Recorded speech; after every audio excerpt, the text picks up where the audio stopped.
وادي السلام.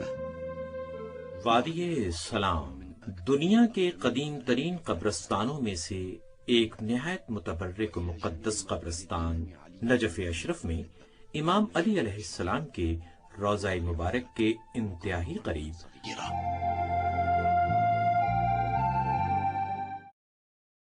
آپ کو زمین کا ایک خالی قطعہ نظر آئے گا.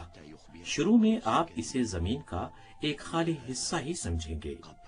ممکن ہے کہ آپ کسی سے زمین کے اس خالی ٹکڑے کے بارے میں سوال کریں اور وہ کوئی تسلی بخش جواب نہ دے سکے.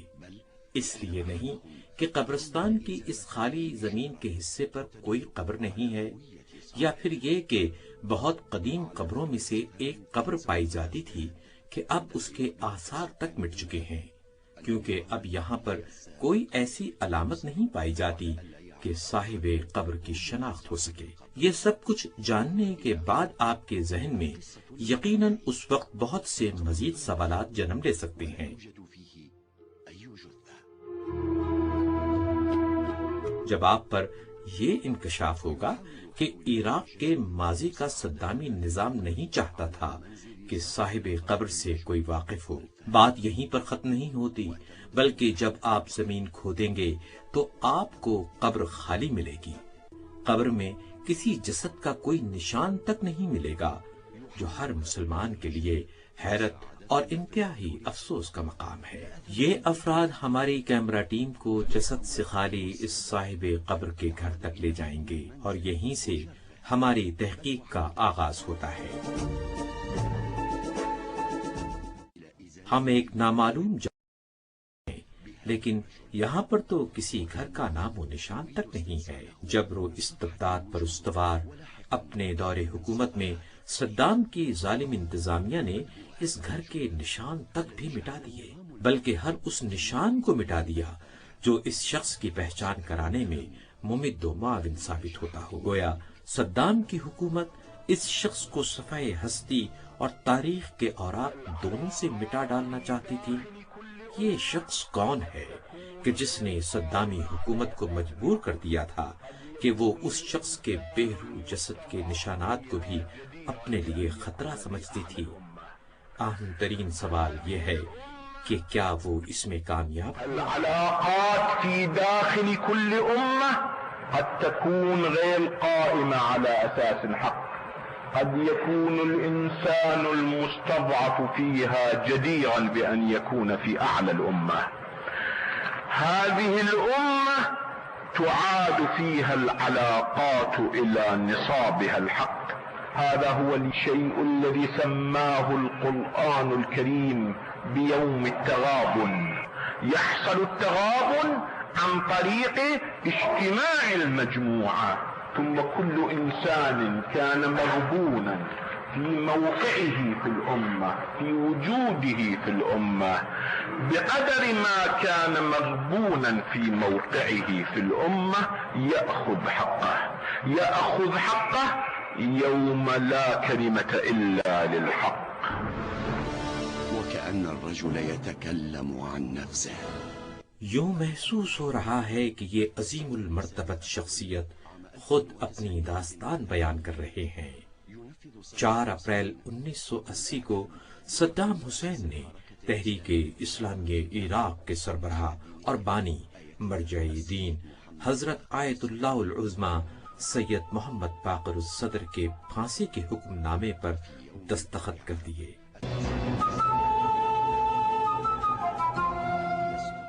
ٹھیک 23 برس بعد 4 اپریل سن 2003 میں صدامی نظام حکومت کا خاتمہ ہوتا ہے، اور اس خاتمے کے ساتھ ہی صدام کے ناقابل تسخیر ہونے کا تصور ختم ہو کر اپنی موت آپ مر گیا.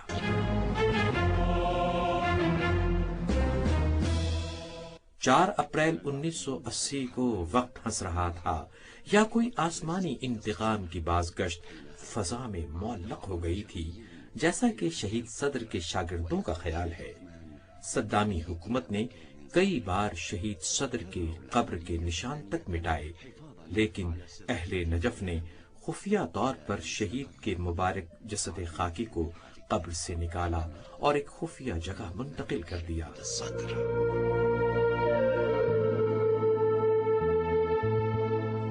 اليوم في ذكرى مرور أكثر من ربع قرن اور قبر کو پوشیدہ رکھنے کے لیے ہوا، اور یہ جگہ اس وقت تک خفیہ رہی جب تک حالات بدل نہ جائیں۔ لیکن آج 23 سال کا عرصہ گزرنے کے بعد ان کے افکار و خیالات، ان کی سیرت عراقی میدان سیاست میں عوام کے لیے مشعل راہ ہے، اور ایک بار پھر نجف اشرف میں علماء دین کا کردار مکمل طور پر سامنے آ رہا ہے۔ یہ شہید باقر الصدر کی 40 سال سے زیادہ کوششوں اور کاہش کا ثمر ہے، جن کو عراق کی اسلامی تحریک کا روح رواں اور بانی کہا جاتا ہے۔ جیسا کہ اب کہا جا رہا ہے کہ عراق کا مستقبل حوزہ نجف اشرف کی رہنمائی پر منحصر ہے۔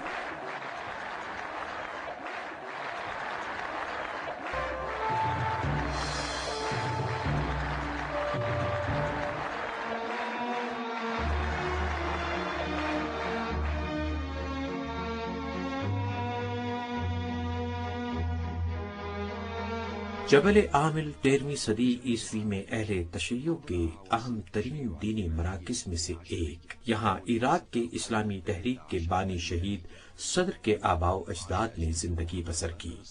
جبل عامل، جس کا جدید نام جنوبی لبنان ہے، جو آج سے 770 برس پہلے بہت مختلف تھا۔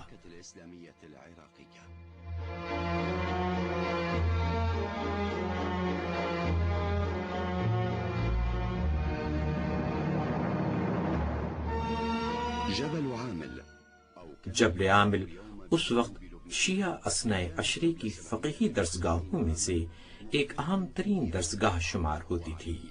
اس زمانے کے فقیہ اور دینی قائد محمد ابن مکی یا شہید اول کے علمی و فقہی پرچم تلے الجبل، میس، جبا، عیندا، نباتیہ، کوثریہ، الخیام، ایتا الشعب، بنت جبیل وغیرہ میں دینی مدارس نے ظہور کرنا شروع کر دیا، اور جبل عامل کے کوہسار فقہا کے وجود سے لبریز ہونے لگے۔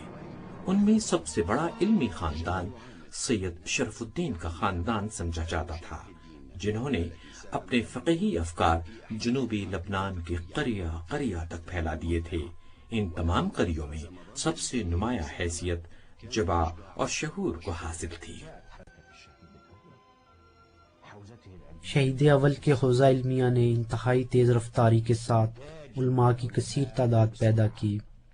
میری تحقیق کے مطابق کم از کم 40 کے قریب شہید اول کے تربیت یافتہ جید علماء صرف جبل عامل میں موجود تھے، جنہوں نے جبل عامل میں ایک نئی روح پھونک دی اور 2 صدیوں تک یک کے بعد دیگرے متعدد علمی مراکز کی بنیاد ڈالی۔ 768 میں شہید اول کی شہادت سے لے کر 995 میں شہید ثانی کی شہادت تک تقریباً ان 2 صدیوں میں جبل عامل شیعہ دنیا کے فعال ترین علمی مراکز میں سے ایک تھا۔ محترم آل صدر کا اصلی وطن جبا ہے۔ جبل عامل میں شیعہ خاندانوں کے ساتھ بادشاہت وقت کی طرف سے ظلم و ستم کے بعد بہت سے خاندانوں نے ہجرت کی، جن میں سے ایک سید شرف الدین کا خاندان بھی تھا۔ آل صدر سید شرف الدین کے خاندان ہی سے تعلق رکھتے تھے۔ ان کا سلسلہ نسب پیغمبر اسلام حضرت محمد مصطفیٰ صلی اللہ علیہ وآلہ وسلم کے نواسے حضرت امام حسین علیہ السلام کے سلسلے کے 7ویں امام حضرت موسیٰ بن جعفر الکاظم علیہ السلام سے جا ملتا ہے۔ آل صدر کے آباء و اجداد یعنی آل شرف الدین علمی طور پر مشہور و معروف خاندان سمجھا جاتا ہے، جن کے صدیوں تک حوزات سے فارغ التحصیل فقہاء و مجتہدین لبنان سے مکۃ المکرمہ، مکۃ المکرمہ سے اصفہان، مشہد مقدس، کربلا اور قاہرہ تک پھیلے ہوئے ہیں۔ غور طلب بات یہ ہے کہ یہ خاندان اخباریوں کے مقابلے میں اصولی طرز فکر کے طور پر جانے پہچانے جاتے ہیں، اور اصولی طرز فکر ولایت فقیہ کی اساس اور بنیاد ہے، جبکہ اخباری صرف اور صرف روایات کی سطحی معنی تک محدود رہنے کے علاوہ عصر غیبت امام زمانہ میں اجتماعی اور سیاسی اقدامات کے سخت مخالف تھے۔ 1699 میں احمد بادشاہ الجزائر کا فتنہ برپا ہوا اور خاص کر یہ فتنہ شہور اور جبل عامل میں تباہی پھیلا گیا، اور اسی فتنے میں سید صالح یعنی باقر الصدر کے تیسری پشت کے دادا سید صالح کے فرزند حبت اللہ شہید ہوئے۔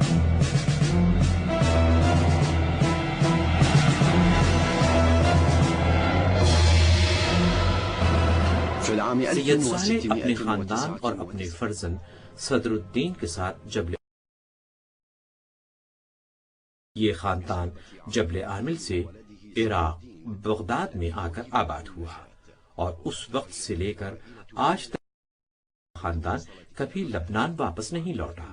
اسی خاندان کے چشم و چراغ سید صدر الدین نے کربلا کے دینی حوزات سے کسب فیض حاصل کرنا شروع کیا۔ کہا جاتا ہے کہ آپ 13 سال کی عمر میں درجہ اجتہاد پر فائز ہو گئے تھے۔ سید صدر الدین بعد میں تبلیغ دین کی غرض سے ایران کے شہر اصفہان چلے گئے، جہاں لوگوں نے ان کی علمی فضیلت و منزلت کے اجتہاد کو دیکھ کر انہیں شرف الدین کا لقب دیا۔ اسی دن سے یہ خاندان آل شرف الدین اور آل صدر سے معروف ہوا۔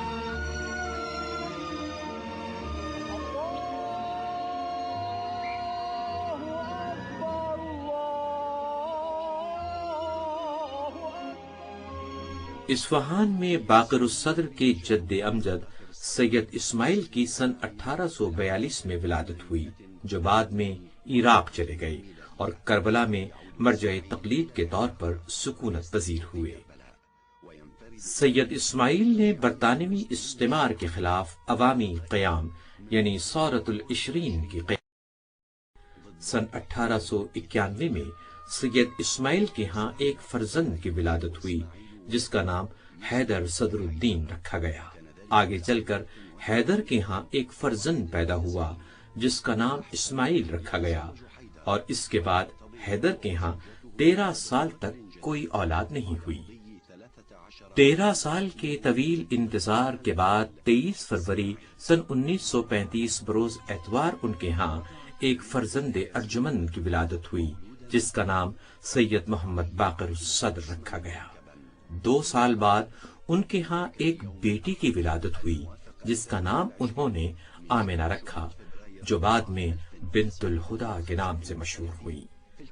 باقر الصدر 2 سال کے تھے جبکہ ان کی بہن آمنہ صرف چند ماہ کی تھی کہ ان کے والد آیت اللہ سید حیدر صدر الدین داغ مفارقت دے گئے۔ آج تک خاندان آل صدر کی قبریں اپنے جد بزرگوار حضرت امام موسیٰ کاظم علیہ السلام کی روضہ اطہر کے بالکل قریب موجود ہیں۔ باقر الصدر کے والد سید حیدر صدر الدین کا شمار اپنے زمانے کے چوٹی کے مراجعین میں ہوتا تھا، لیکن اس کے باوجود تاریخ بتلاتی ہے کہ آپ کی وفات کے بعد آپ کے پسماندگان کو اقتصادی طور پر بڑے ہی تکلیف دہ اور کٹھن مراحل سے گزرنا پڑا، یہاں تک حائرين في لقمة العيش۔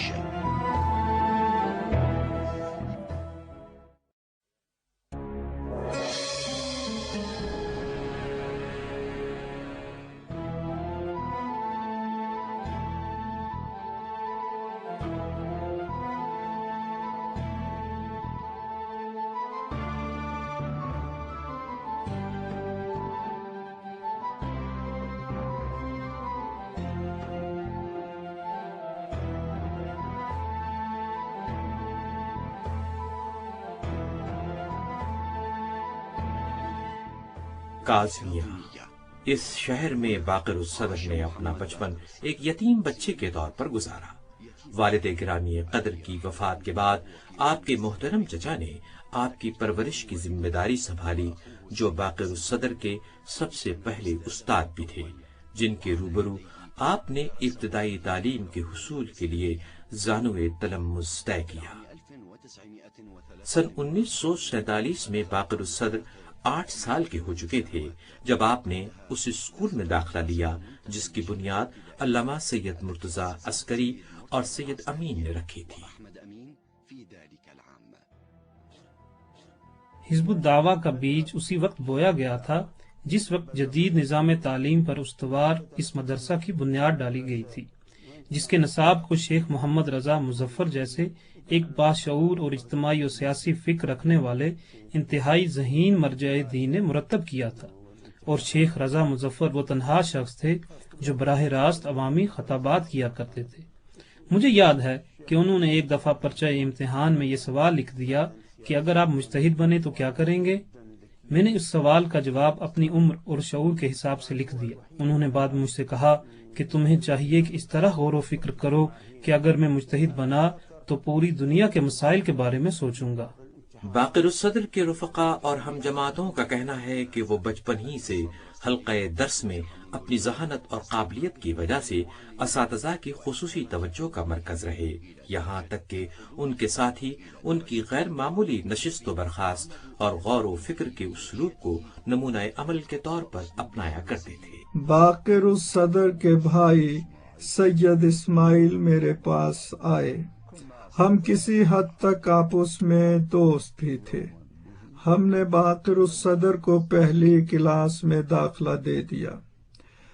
اس وقت ہر کلاس کے لیے ایک رہنما استاد مقرر کر رکھا تھا۔ چند دن بعد باقر الصدر کی کلاس کے رہنما استاد میرے پاس آئے اور کہنے لگے، سید باقر نے پہلی کلاس ختم کر لی ہے۔ مجھے تعجب ہوا۔ میں نے سید باقر کو اپنے دفتر بلایا اور ان سے امتحان لیا۔ مجھے احساس ہوا کہ باقر الصدر پہلی کلاس پڑھ سکتا ہے۔ میں نے اسے دوسری کلاس میں داخلہ دے دیا۔ سال کے اختتام سے پہلے ہی اس نے دوسری کلاس بھی ختم کر لی۔ اس طرح وہ 2 سالوں میں 4 کلاسیں ختم کر گئے۔ اس وقت امام موسیٰ کاظم علیہ السلام کے صحن میں مجلس عزا برپا ہوا کرتی تھی، جہاں بغداد اور دیگر شہروں سے جید علماء دین مجلس پڑھا کرتے تھے۔ میں اور احمد امین حوزہ کے طلاب کو مشق کے طور پر مجلس لکھ کر دیا کرتے تھے تاکہ وہ خطیب مجلس سے پہلے ممبر پر جا کر اسے پڑھا کریں۔ طلاب کی اچھی کارکردگی پر انہیں انعامات بھی دیا کرتے تھے۔ سب سے بڑا اور زیادہ انعام ہمیشہ سید باقر الصدر لیا کرتے۔ اسی زمانے میں نجف اشرف بائیں بازو اور کمیونسٹ افکار و نظریات کی آماجگاہ بن چکا تھا۔ توجہ طلب بات یہ تھی کہ سید صدر عالم جوانی میں ہی مارکسزم اور بہت سی دیگر فلسفی مکاتب سے مکمل طور پر واقف تھے، جیسا کہ ان کے اساتذہ کا کہنا ہے کہ سید صدر اس وقت ان سے مارکسزم کے بارے میں کتابیں لیا کرتے تھے۔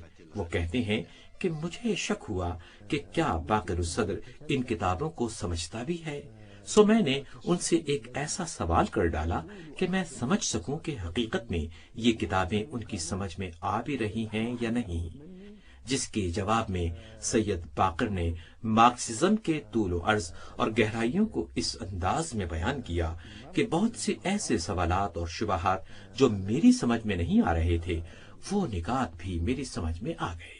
شہید صدر کی ابتدائی تالیفات میں سے ایک أقدم الكتب المنشورة للصدر هو كتاب فدق تاریخ کے اوراق میں ہے، جو 1955 میں منظر عام پر آئی، لیکن سید کے شاگردوں کا کہنا ہے کہ انہوں نے یہ کتاب 1945 میں لکھی تھی۔ اس وقت ان کی عمر 11 سال تھی۔ اگر ہم اس روایت کو مان لیں تو سید نے 11 سال کی عمر میں مسلمانوں کی تاریخ میں دین اور سیاست کے باہمی اختلاط کے اہم ترین موضوع پر بحث و گفتگو کی ہے۔ جیسا کہ آپ نے ایک مثال پیش کی ہے، کتاب فدق اپنا ثانی نہیں رکھتی۔ یہ حجم کے اعتبار سے بہت چھوٹی اور معنی کے اعتبار سے بہت عمیق اور اپنے موضوع میں بہت بے مثال کتاب ہے۔ سید صدر کی یہ کتاب ان کی قابلیت اور صلاحیت پر سینکڑوں دلیلوں کے برابر ہے۔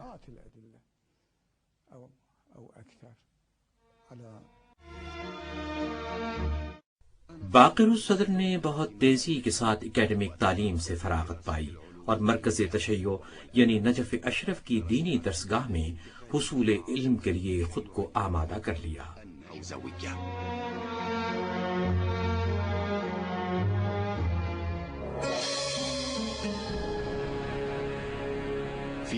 سن 1946 سید ابو الحسن اصفہانی کی رحلت کا سال ہے۔ اسی سال باقر الصدر اپنے بھائی سید اسماعیل کے ساتھ لبنان کا سفر کرتے ہیں اور دوسری طرف مرکز تشیع نجف اشرف سید محسن الحکیم کو اپنے مرجع تقلید کے طور پر قبول کر لیتا ہے اور یہیں سے عراق اور حوزہ علمیہ نجف کی تاریخ کا ایک نیا باب شروع ہوتا ہے، جہاں سے باقر الصدر اپنی زندگی کے اہم ترین دور کے سفر کا آغاز کرتے ہیں۔ ہم لوگ سید ابو الحسن اصفہانی کی رحلت کا چہلم منا رہے تھے اور شیخ محمد رضا مظفر بھی اس مجلس میں تشریف فرما تھے۔ سید صدر اپنے بھائی سید اسماعیل کے ہمراہ مجلس میں تشریف لائے۔ میں نے اس وقت انہیں پہچان لیا، انہوں نے نیلے رنگ کی قبا پہنی ہوئی تھی۔ سید باقر الصدر نے 1946 میں حوزہ علمیہ نجف میں اپنی دینی تعلیم کے آغاز سے ہی خود کو 16 گھنٹے روزانہ تحصیل علم اور علمی تحقیق و جستجو کے بحث مباحثے کے لیے وقف کر دیا تھا۔ کہا جاتا ہے انہوں نے اپنے گھر میں ایک چھوٹا کمرہ اپنے لیے مختص کر رکھا تھا، وہ اس کا صرف کھانا کھانے، نماز پڑھنے یا پھر درس و تدریس کے لیے باہر نکلتے تھے۔ ان کا زیادہ تر وقت اسی کمرے میں فکری تحقیق اور عمیق مطالعے میں گزرتا تھا۔ حرم امیر المومنین میں عام طور پر نماز ظہرین کے بعد لوگوں کی تعداد کم ہوا کرتی تھی اور سید صدر اس وقت حرم تشریف لے جاتے تھے اور اپنے دروس کا مطالعہ کیا کرتے تھے۔ سید کے گھر میں ایک عمر رسیدہ انتہائی پرہیزگار شخص خادم کے طور پر ہوا کرتا تھا۔ وہ کہتا تھا کہ انہوں نے ایک دن خواب میں دیکھا کہ امام علی فرماتے ہیں جاؤ اور باقر الصدر سے کہو کہ آج کل وہ کیوں میرے درس میں نہیں آتے، کیونکہ 2-3 دن سے سید باقر الصدر مصروفیت کی وجہ سے حرم امام علی میں مطالعے کے لیے نہیں گئے تھے۔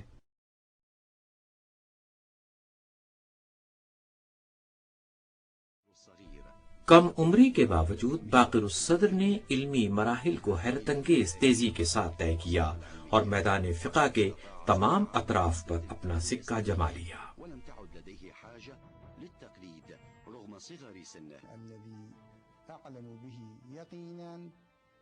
جہاں تک میری معلومات ہیں اور مجھے یقین ہے انہوں نے بالغ ہونے کے بعد کسی کی تقلید نہیں کی۔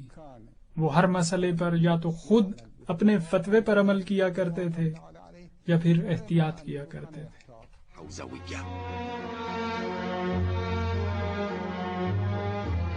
باقر الصدر نے حوزوی علوم کے مقدمات جیسے لمع اور کفایہ وغیرہ کو حوزہ علمیہ نجف کے فضلاء جیسے شیخ محمد تقی جواہری، سید باقر شخص احسائی سے کسب فیض کیا۔ اس زمانے میں باقر الصدر کے اسلوب تعلیم پر بہت سارے سوالیہ نشان لگائے جاتے تھے۔ اسی زمانے میں حوزے میں رائج نظام تعلیم میں طالب علم استاد کے ہاں کئی بار حاضر ہو کر عام فہم کتاب سے پڑھنا شروع کرتا تھا، یہاں تک کہ وہ گہری اور عمیق کتابوں کے لیے خود کو تیار کرتا تھا۔ لیکن باقر الصدر نے اس نظام تعلیم پر عمل نہیں کیا، بلکہ وہ اپنی ذاتی سوچ، فکر اور خاص طرز تعلیم کو اپنائے رہے۔ انہوں نے بہت ساری کتابوں کی تفہیم کے لیے صرف مطالعے پر اکتفا کیا۔ یہ ان کی قابلیت اور بے مثال ذہانت کا ثبوت ہے۔ سید صدر اسکول میں بھی صرف نظام تعلیم کے تقاضے پورے کرنے کے لیے حاضر ہوا کرتے تھے، ورنہ وہ کتابیں جو اسکول میں پڑھائی جاتی تھیں اکثر انہیں ازبر تھیں۔ حتیٰ کہ معالم الاصول نامی کتاب پڑھنے کے لیے اپنے بھائی سید اسماعیل کے ہاں بھی صرف رائج نظام تعلیم کی پاسداری کی خاطر حاضر ہوا کرتے تھے۔ باقر الصدر درس سے خارج میں داخل ہوئے۔ درس سے خارج یونیورسٹی کے نظام تعلیم کے مطابق پی ایچ ڈی کی طرح سمجھا جا سکتا ہے۔ باقر الصدر کی عمر اس وقت صرف 15 سال تھی جب وہ مختلف مراجع عظام آیت اللہ شیخ محمد رضا آل یاسین، آیت اللہ ابوالقاسم خوئی کے درس خارج میں شرکت کیا کرتے تھے۔ محمد رضا آل یاسین اس وقت جامع نجف اشرف میں فقہ کا درس خارج دیا کرتے تھے اور سید صدر درس خارج میں شرکت کرتے تھے، لیکن ان کی یہ حاضری ایک طالب علم کی طرح کی حاضری نہ تھی، بلکہ وہ حوزوی نظام تعلیم کی پاسداری کی خاطر شرکت کرتے تھے۔ جب حیوان کے جسم سے نجاست کی دوری اور اس سے مربوط فقہی مسائل کا مسئلہ مورد بحث آیا تو شیخ رضا آل یاسین نے اپنے شاگردوں سے کہا کہ وہ اگلے دن اس بحث کے بارے میں اپنی تحقیق اور رائے کا اظہار کریں۔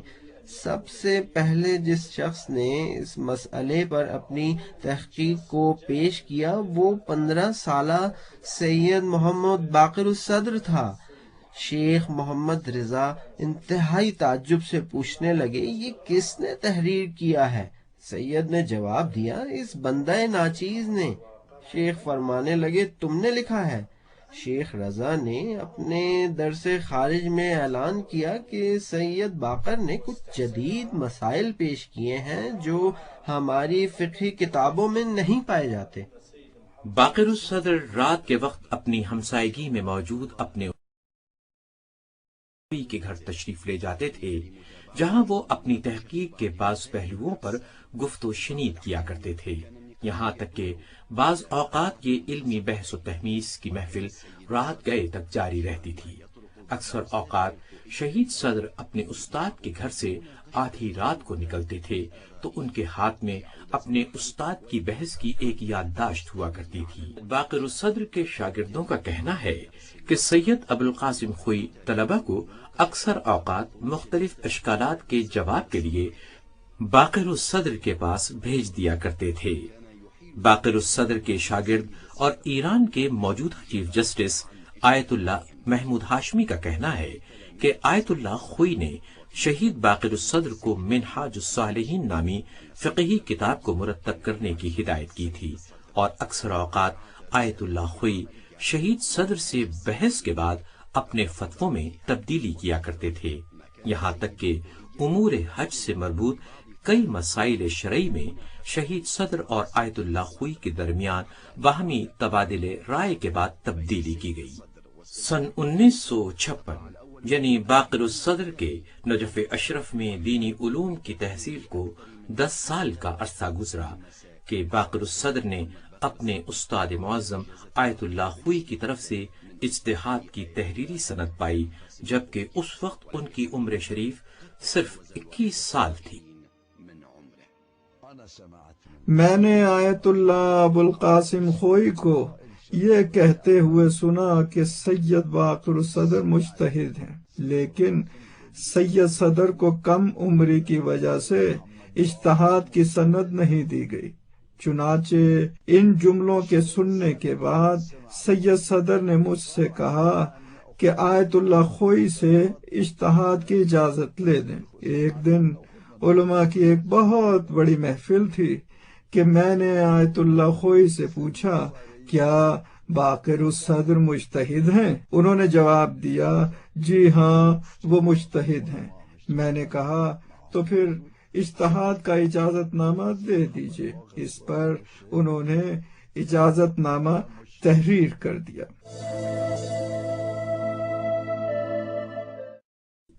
مسجد ہندی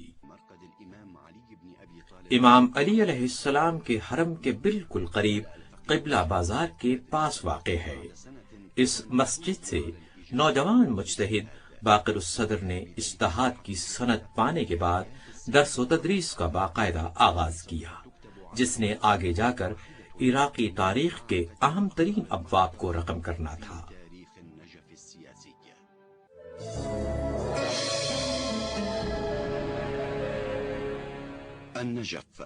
نجف اشرف دنیا تشیع کا مرکز یہاں سے باقر الصدر نے ایک حوزوی استاد کے طور پر اپنی عملی زندگی کا آغاز کیا، جبکہ اس وقت ان کی عمر صرف 23 سال تھی۔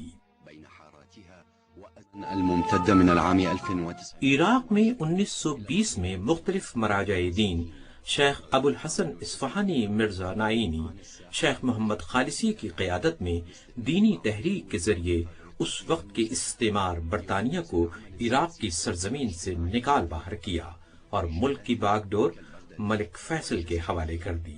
اس وقت سے لے کر سن 1960 تک علماء عملی طور پر میدان سیاست سے بالکل دور رہے۔ دوسرے الفاظ میں 40 سال تک تشیع کے علمی و فکری اور دینی مرکز نجف اشرف میں کسی قسم کی دینی عوامی تحریک یا تنظیم نہیں تھی۔ عراق میں اسلامی تحریک کی تاسیس کی فکر 1953 میں نظر آتی ہے، جن میں حزب الدعوہ سے پہلے عقائدین، شباب المومنین اور بعض دیگر ناموں سے کچھ کوششیں نظر آتی ہیں۔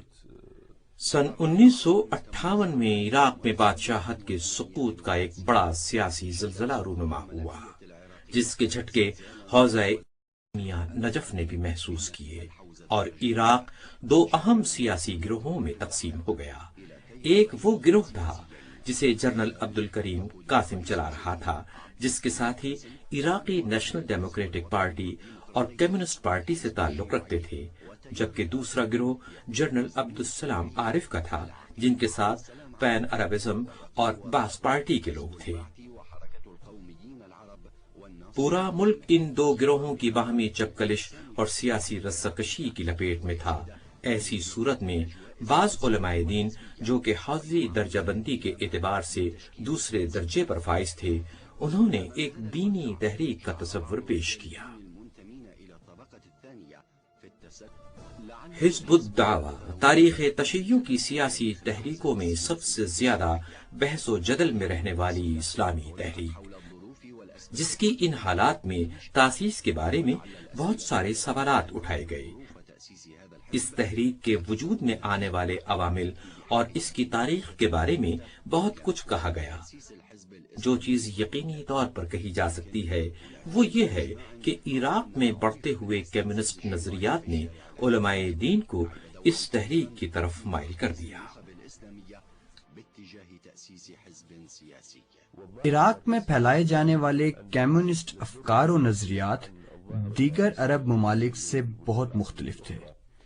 عراق میں دین کو مارکسسٹ نظریات کے پرچار کے لیے ایک وسیلے کے طور پر استعمال کیا جا رہا تھا، اور عراق کے باشعور علماء کی اس تحریک کی تاسیس کے عوامل صرف داخلی حالات اور مسائل نہ تھے، بلکہ عراق سے باہر کے حالات نے بھی بہت بڑا کردار ادا کیا تھا۔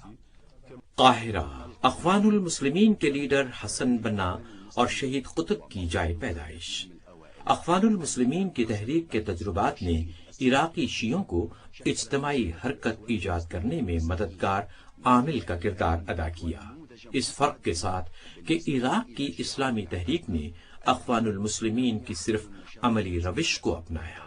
اخوان المسلمین سے کسی حد تک متاثر ہونے کی وجوہات نجف اشرف کے تربیت یافتہ وہ افراد تھے جیسے سید جمال الدین افغانی، جو قاہرہ میں اس تحریک کے قائدین کے طور پر فعال نظر آتے تھے۔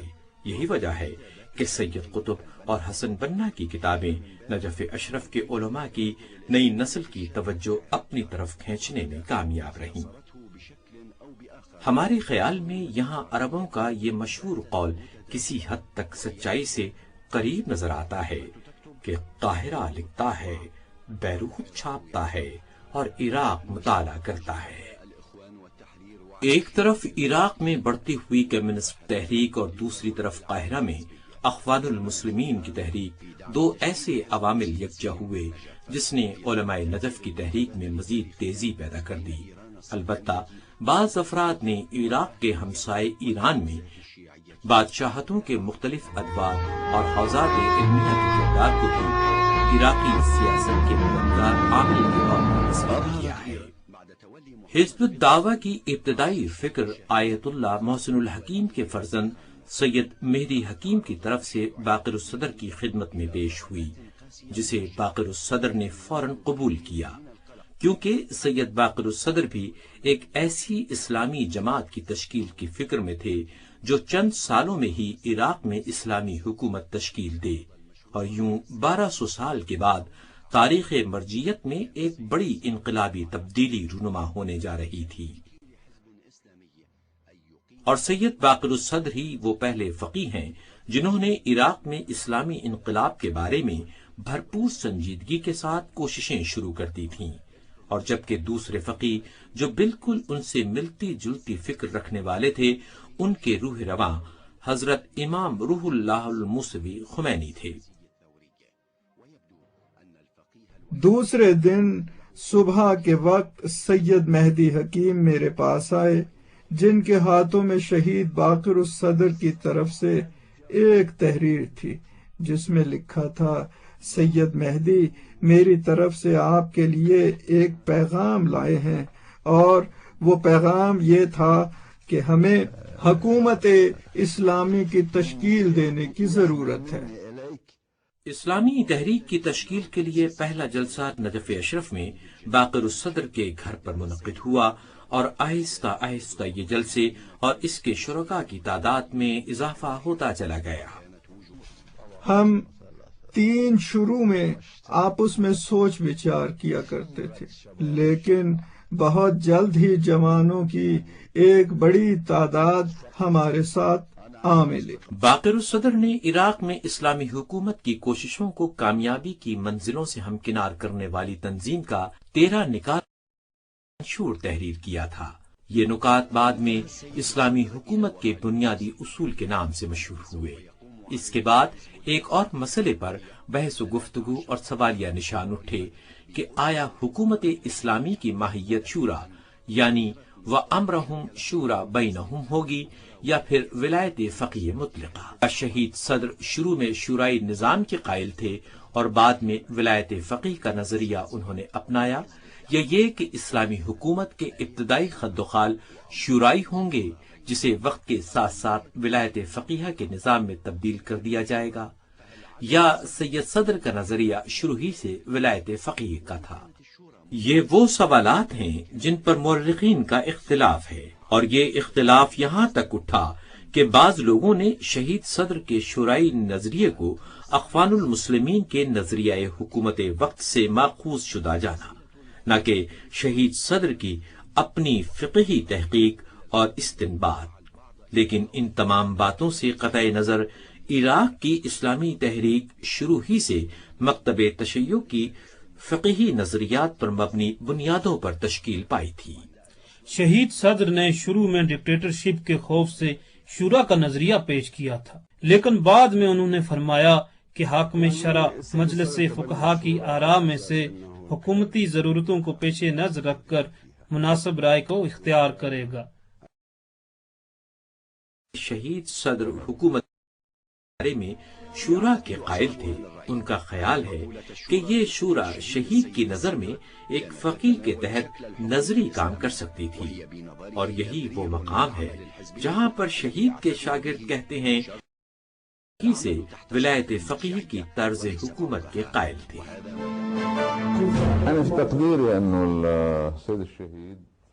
شہید صدر نے اپنی زندگی کے تمام مراحل میں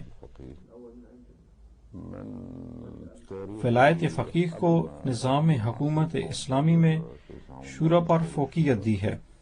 اسی دوران سن 1935 میں تشکیل پانے والی کمیونسٹ پارٹی کی دن بدن بڑھتی ہوئی فعالیات نے بھی عام آدمی کو حزب الدعوہ کی طرف مائل کر دیا، خاص کر کمیونسٹ پارٹیوں کے لیڈروں کے براہ راست سوویت یونین سے بڑھتے ہوئے روابط بھی حزب الدعوہ کی طرف لوگوں کے مائل ہونے کا سبب بنے۔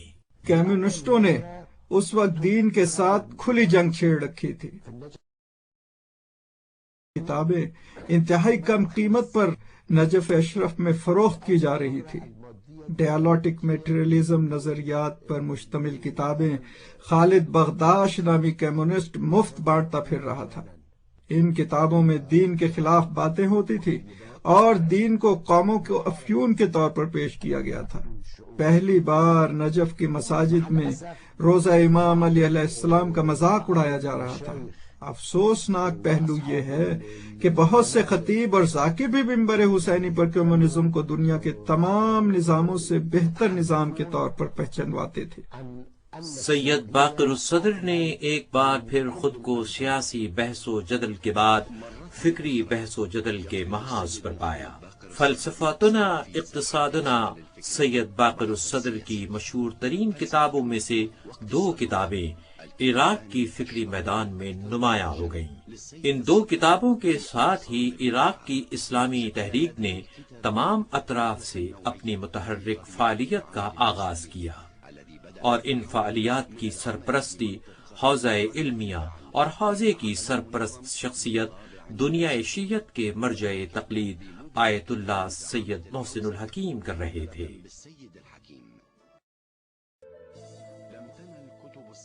فلسفاتنا اقتصادنا 2 ایسی کتابیں ہیں جنہوں نے جغرافیائی حدوں کو پار کیا اور عالمی شہرت حاصل کی۔ 1987 میں جاولڈیون نے کچھ مقالات اقتصادنا کے بارے میں لکھے، اور یہاں سے ان کتابوں کے انگلش اور فرانسیسی میں بھی ترجمے ہوئے، اور ایک جرمن مؤلف نے بھی اس کا ترجمہ کیا ہے، اور اسی طرح ایک اور جرمن مفکر نے باقر الصدر کے بارے میں مقالات تحریر کیے ہیں۔ 4 اپریل کو ہر سال عراق کے مرجع عالی قدر آیت اللہ العظمی سید محمد باقر الصدر کی شہادت کا دن آتا ہے۔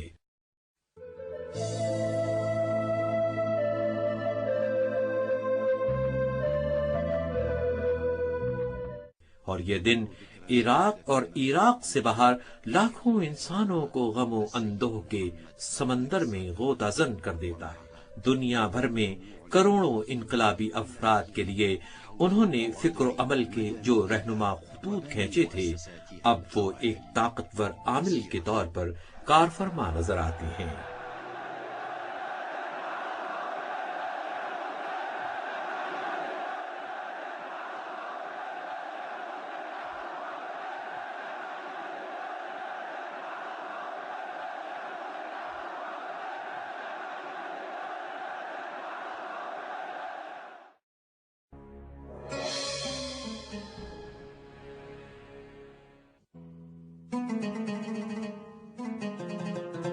باقر الصدر کی تیسری پشت کے دادا سید صالح کو لبنان کے شہر شہور سے بغداد ہجرت کیے 300 سال گزرے۔ اس طویل عرصے کے دوران میں ان کے خاندان کا کوئی بھی فرد واپس لوٹ کر لبنان نہیں آیا تھا، لیکن 300 سال بعد سید صالح کی تیسری پشت سے ایک شخصیت لبنان لوٹ کر چلی آئی، اور یہ شخصیت امام موسیٰ صدر تھے۔ لیکن وہ تنہا نہیں تھے جو لوٹ کر اپنے آباء و اجداد کی سرزمین لبنان چلے آئے تھے، بلکہ سن 1962 میں اسی خاندان کے ایک اور چشم و چراغ اپنے آباء و اجداد کی سرزمین اور اپنے چچا یعنی جناب موسیٰ صدر کے والد گرامی مرحوم صدر الدین صدر کی اولاد سے ملاقات کرنے چلے آئے تھے، اور یہ شخصیت سید محمد باقر الصدر تھے۔ لبنان میں قیام کے دوران ہی سید باقر الصدر اپنے چچازاد بھائی موسیٰ صدر کی بہن آمنہ سے رشتہ ازدواج میں منسلک ہو گئے۔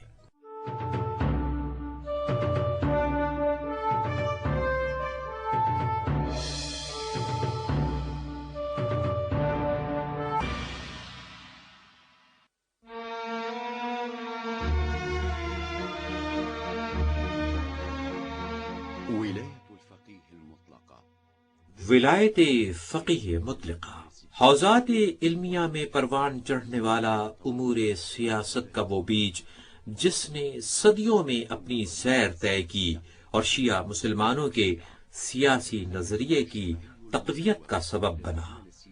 ولایت فقیہ امور سیاست کے لیے شریعت کی ایک وسیع چار دیواری کا نام ہے، اور یہی عقیدہ شیعہ مسلمانوں میں عصر غیبت کے بعد سب سے بڑی تحریک اور پھر بعد میں اسلامی انقلاب و حکومت کے قیام کا سبب بنا، جس حکومت کے قیام پر باقر الصدر نے فرمایا تھا آج انبیاء کا خواب پورا ہوا ہے۔ جو خواب تھا وہ پورا ہوا، پھر اس کے بعد جو کچھ ہو جائے ہو جائے۔ سید باقر الصدر زندگی بھر جس خواب کی تعبیر کے لیے جیتے رہے وہ پورا ہوا۔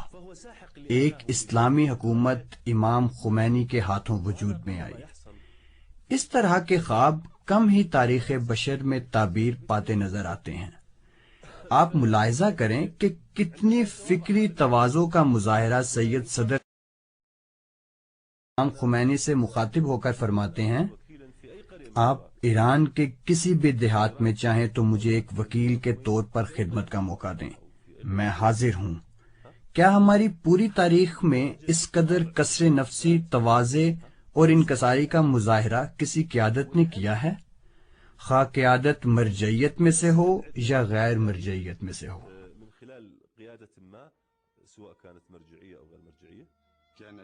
گزشتہ صدی میں اسلام کے سیاسی تصور کے بارے میں قم اور نجف کے علماء میں حوزی مدارج کے لحاظ سے دوسرے درجے پر فائز علماء بحث و تحقیق کیا کرتے تھے، جبکہ اکثر مراجع تقلید اور دیگر مجتہدین مجتہد کو حاصل ولایت کے دائرے کو صرف جزئی امور جیسے قضاوت اور فتاوی دینے تک محدود قرار دے کر انتظار امام پر اعتماد رکھنے کو کہتے تھے، جبکہ ولایت فقیہ مطلقہ کے اکثر انصار و مددگار عملی طور پر میدان سیاست میں ایسی ولایت جزئی کو ناقابل عمل سمجھتے تھے۔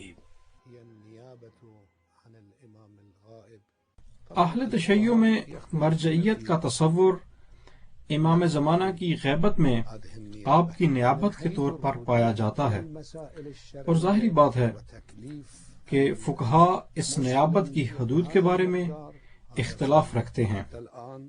اللہ کے حضور انسان کی انفرادی ذمہ داریاں اور واجبات جیسے مسائل کے بارے میں شرعی حکم بیان کرنے کے معنی میں مرجعیت تمام علماء کے نزدیک متفقہ امر ہے، لیکن اس سے بڑھ کر مثلا اجتماعی مسائل میں اور خاص کر ملک کی نظم و نسق اور اسلامی حکومت کی تشکیل، مرجعیت اور عوام کے فرائض جیسے مسائل جو ولایت فقیہ کے نام سے مشہور ہیں، بعض مجتہدین ولایت فقیہ کو اس تعریف کے ساتھ قبول کرتے ہیں اور بعض نہیں کرتے۔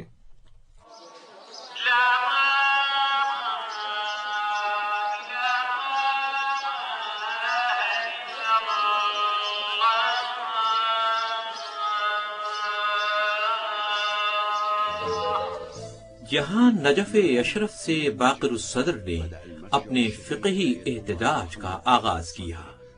یہ احتجاج حکومت اسلامی کی تشکیل کی طرف توجہ نہ دینے اور ولایت فقیہ جزئی کے خلاف تھے۔ باقر الصدر نے روایتی فکر کے خلاف ایک شدید معرکے کا آغاز کیا، اور یہ معرکے امام خمینی کے نجف اشرف کی مسجد انصاری میں حکومت اسلامی کے موضوع پر دیے جانے والے دروس کے ہم زمان تھے۔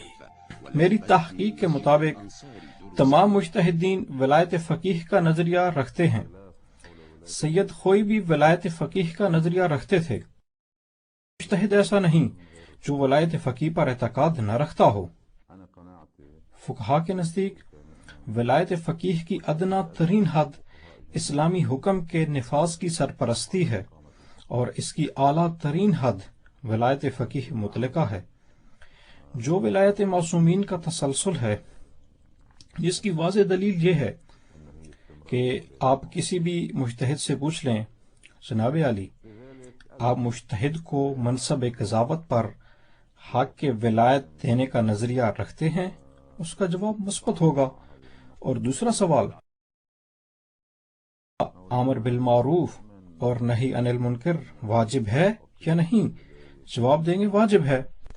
تیسرا سوال، جناب علی اگر حالات اسلامی حکومت کے قیام کے لیے موافق ہو جائیں اور عوام اسلامی حکومت کے لیے تیار ہو جائے، کیا اس صورت میں فقیہ پر واجب نہیں ہے کہ حکومت اسلامی تشکیل دے؟ ولایت فقیہ جزئی کے قائل علماء کی رائے کے مطابق اس مجتہد کے لیے اگر حالات موافق ہوں تو اسلامی حکومت کی تشکیل جائز ہے۔ دوسرے الفاظ میں وہ حکم چلانا چاہتا ہے لیکن اس حکم کے لیے خود سے کوشش نہیں کرنا چاہتا۔ ولایت مطلقہ اور جزئی میں موجود اختلاف رائے کا یہ صرف ایک پہلو تھا۔ اس موضوع کو سمجھنے کے لیے ہم نامور مرجع تقلید سید ابو الحسن اصفہانی کے اس خط کو پڑھتے ہیں جو عراق کے بادشاہ ملک فیصل کے نام انہوں نے تحریر کیا تھا۔ ہم نے اپنی ذمہ داری سمجھی ہے کہ سیاسی امور میں کوئی مداخلت نہیں کریں گے، اور ہم نے عراقی عوام کے تمام مطالبات سے صرف نظر کیا ہے، کیونکہ ہم اس کے مسئول نہیں ہیں، بلکہ عوام کی خواہشات اور سیاست کی مسئول آپ کی ذات عالی ہے۔ اس سوچ کے مقابلے میں شہید صدر نے اپنے نظریے میں مجتہد کے کاندھوں پر وسیع تر صلاحیت اور ذمہ داری کا بوجھ ڈال دیا، اور ایک ایسی ذمہ داری کہ جس کے حدود ولایت فقیہ مطلقہ پر جا کر ختم ہو جاتے ہیں، بالکل اسی طرح جس طرح امام خمینی نے عملاً انجام دیا، اور گزشتہ ادوار کی طرح اس صدی میں بھی فقہا کے ایک گروہ نے مجتہد کے خود اپنے آپ اقدامات و امور سیاست میں عمل دخل کی مخالفت کی، اور ان فقہا میں جو باوجود اس کے کہ سیاسی امور میں عمل دخل کیا کرتے تھے لیکن نظریاتی طور پر اختلاف رائے رکھتے تھے۔ ساد النائني الأخوند المازندراني البهبهاني الطباطبائي والمحلاتي شامل ہیں، اور بعض دیگر فقہا جن میں آيات الله العظام الأصفهاني اليزدي الروحاني الميلاني الشهرودي الياسين كاشف الغطاء الخنساري شريعة مداري الجولبايجاني المرعش النجفي الحكيم الخوئي کا شمار ان مجتہدین کرام میں ہوتا ہے جو اس زمانے میں ولایت فقیہ مطلقہ کے اس نظریے کے قائل نہ تھے جس نظریے کو شہید صدر اور امام خمینی نے پیش کیا تھا۔ دونوں نظریوں کے فقہا و مجتہدین کے طرفداروں سے قطع نظر نظریہ ولایت فقیہ مطلقہ اور جزوی کو جب میزان پر تولا جائے تو نظریہ ولایت فقیہ مطلقہ نے عملی طور پر ایک اسلامی حکومت کی بنیاد رکھ لی، اور ایک ایسی حکومت کا خواب صدیوں سے دیکھا جا رہا تھا۔ لیکن ٹھیک اس وقت جب امام خمینی اپنی تحریک میں کامیاب ہو کر ایک اسلامی حکومت کی بنیاد رکھ رہے تھے، شہید باقر الصدر کی تحریک ظالم نظام حکومت کے ساتھ ایک خونی معرکے اور شہید صدر کے قتل کے بعد ختم ہو جاتی ہے، اور ایک مجرمانہ خاموشی کے ساتھ نجف کی فضا ان کے قتل کو دیکھ رہی ہوتی ہے۔ دور حاضر کے شیعہ حوزات میں سب سے زیادہ بحث و گفتگو میں رہنے والی شخصیت آیت اللہ محمد باقر الصدر کے لیے یہ وقت انتہائی تکلیف دہ تھا، اور یہ سوال ہمیشہ اپنی جگہ قائم رہے گا کہ ایسا کیوں ہوا۔ انقلاب اشرین مختلف سیاسی واقعات اور حکومتوں کی سیاسی کشمکش کے دوران فقہا اور مجتہدین کے سیاسی موقف اور سرد رویوں کی شناخت کے بارے میں تاریخی اعتبار سے ایک اہم مثال ہے۔ انقلاب اشرین کی قیادت کرنے والے تمام علماء، جن میں صف اول پر حجت الاسلام حبوبی تھے اور ان کا تعلق حوزوی درجہ بندی کے اعتبار سے دوسرے درجے پر فائز علماء سے تھا، یعنی وہ مجتہد نہیں تھے، اس وقت کے فقہا و مجتہدین نے انقلاب اشرین کی بھرپور حمایت کی، لیکن انہوں نے خود سے انقلاب کے لیے کوئی قدم نہیں اٹھایا۔ انقلاب اشرین کی کامیابی کے بعد جب حکومت تشکیل دینے کا وقت آیا تو ان علماء نے عراق کے بادشاہ ملک فیصل کی طرف رجوع کیا کہ وہ حکومت اور ملک کی نظم و نسق سنبھال لیں، اس لیے کہ علماء کو حکومت اور ملک کی نظم و نسق چلانے کا تجربہ نہ تھا، اور گزشتہ 1200 سال سے تشیع کی صورتحال ان دینی مسائل میں ایسی ہی رہی ہے۔ البتہ گزشتہ صدیوں میں فقہا کے نزدیک اسلامی حکومت کی تشکیل کے لیے کسی قسم کا منظم پلان نہ ہونے کی بنیادی وجہ تاریخ کے مختلف ادوار میں اہل تشیع کے خلاف ہونے والی وہ سازشیں تھیں جو اصل مذہب کو ہدف بنا رہی تھیں، اور فقہا کی زیادہ تر کوششیں اصل مذہب کو محفوظ رکھنے پر صرف ہوتی تھیں۔ اسی وجہ سے مجتہدین اور عوامی رابطے بھی متاثر ہوتے رہے، اور یہی تاریخی پس منظر تھا جو شہید صدر کے سامنے ایک چیلنج بن کر کھڑا تھا جسے وہ توڑنا چاہتے تھے۔ بعض مفکرین کے نزدیک شہید صدر کی تحریک دنیا شیعت کو اس تاریخی جمود سے نکال کر 1200 سال پر محیط سوچ اور مفہوم انتظار کی جامد تصویر پر مبنی ایک انقلابی تبدیلی رونما کرنا چاہتی تھی۔ شہید صدر کی تحریک، ان کی تقاریر، تالیفات اور ان کا صالح اور مرجعیت کا تصور دنیا شیعت پر حاکم اس فکر کی تبدیلی کے لیے تھا جس نے مرجعیت اور عوام کے درمیان وسیع تر فاصلے ایجاد کیے تھے۔ سب سے بڑھ کر عراقی عوام کو ظالم اور مطلق العنان حاکم وقت کے ظلم کے چنگل سے نجات دلانا تھا۔ کیا شہید صدر اس میں کامیاب ہوئے؟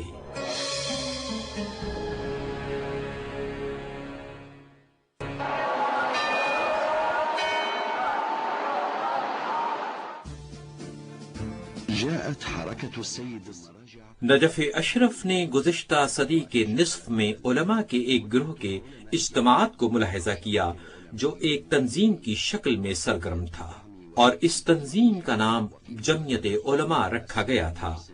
کسی حد تک یہ مجموعہ حوزہ علمیہ کا رسمی ترجمان کہلاتا تھا۔ سید باقر الصدر کم عمری کی وجہ سے علماء کی اس جماعت کے رکن نہ بن سکے۔ اس کے باوجود آپ کو جماعت علماء کا عقل مدبر کہا جاتا تھا۔ وہ جماعت علماء کے لیے لکھا کرتے تھے، جس موضوع کے بارے میں ان سے کہا جاتا تھا یا وہ خود جس موضوع کی ضرورت کا احساس کرتے تھے اسے لکھا کرتے تھے۔ ان کی تحریریں جماعت علماء کے نام سے شائع ہوتی تھیں، اور آپ کی تحریروں کا عراقی معاشرے پر بڑا گہرا اثر پڑتا تھا، خاص کر کے اس وقت جب مارکسزم نظریات کا پرچار بھی کیا جا رہا تھا۔ شہید صدر نے جماعت علماء کو اپنا ترجمان ایک فکری و سیاسی مجلہ کے اجرا کا مشورہ دیا، جسے آیت اللہ الحکیم نے فوراً قبول کیا، اور اس مجلے کی پہلی اشاعت کے مضامین کی ذمہ داری شہید صدر نے قبول کی، اور آپ کے مضامین کا عنوان تھا رسالتنا۔ آپ اس عنوان پر مجلے کی 5ویں اشاعت تک لکھتے رہے، اور اس کے بعد اچانک آپ نے لکھنا بند کر دیا۔ اس کی کیا وجہ ہو سکتی ہے؟ اس زمانے میں زیادہ تر لوگوں میں اتنا شعور نہیں تھا کہ وہ اس طرح کی خبروں کو قبول کریں۔ بعض گروہوں نے اس کی مخالفت کی، جس کی وجہ ان کی بے شعوری تھی۔ بعض گروہ بعض پہلو قبول کرتے تھے، لیکن بعض پہلو ان کے لیے قابل ہضم نہ تھے۔ ایسا لگتا ہے کہ جماعت علماء کی فعالیات سے اطراف کے مختلف رجحانات رکھنے والے افراد اپنے لیے خطرات محسوس کر رہے تھے، جن میں بعض پارٹی جو پہلے حوزہ علمیہ کو سیاسی طور پر کمیونسٹ پارٹی کے خلاف اپنا ایک اہم اتحادی شمار کرتی تھی، جب اسے حوزہ علمیہ اور خاص کر جماعت علماء کی طاقت سے خطرہ محسوس ہونے لگا تو بعض پارٹی نے اپنی وفاداریاں بدل دی۔ اس پر اضافہ سید الحکیم کا وہ خط بنا جو شاہ ایران کے اسرائیل کو تسلیم کرنے پر ایک کڑی تنقید پر مشتمل تھا۔ وقت گزرنے کے ساتھ ساتھ سید صدر نے جس موضوع رسالتنا کا آغاز الزوا کی پہلی اشاعت سے کیا، اس نے عوام میں معاشرے پر حاکم فضا کے حوالے سے کئی قسم کے سوالات اٹھائے۔ الزوا کی 5ویں اشاعت جو 19 اگست بروز منگل سن 1960 کو ہوئی، وہ اشاعت آخری ثابت ہوئی، جس میں سید باقر الصدر نے رسالتنا کی 5ویں قسط لکھی تھی۔ بعض دیگر علماء آیت اللہ شیخ مہدی الشمس الدین، آیت اللہ سید محمد حسین فضل اللہ وغیرہ نے بھی الزوا کے لیے لکھا تھا۔ اس کے باوجود سید صدر نے لکھنا بند کر دیا تھا، لیکن ان کے خلاف پروپیگنڈا بند نہیں ہوا۔ اب کی بات ان کے خلاف یہ پروپیگنڈا تھا کہ وہ ایک سیاسی پارٹی کی قیادت کر رہے تھے۔ اس زمانے میں ساجی نامی ایک شخص جس نے علماء کا لباس پہنا ہوا تھا اور وہ حزب بعث کا آدمی تھا، اس نے حزب الدعوہ سید مہدی الحکیم اور اسی طرح نجف میں آیت اللہ محسن الحکیم سے ملاقات کی۔ اس کا موقف یہ تھا کہ نجف میں یعنی حوزہ میں کسی سیاسی پارٹی کا ہونا مناسب نہیں ہے، اور بھی بہت سی باتیں۔ آیت اللہ محسن الحکیم بڑے غصے سے اس سے مخاطب ہوئے اور فرمایا کہ تم یہ سمجھتے ہو کہ تم سید باقر الصدر سے زیادہ حوزہ کے خیر خواہ ہو؟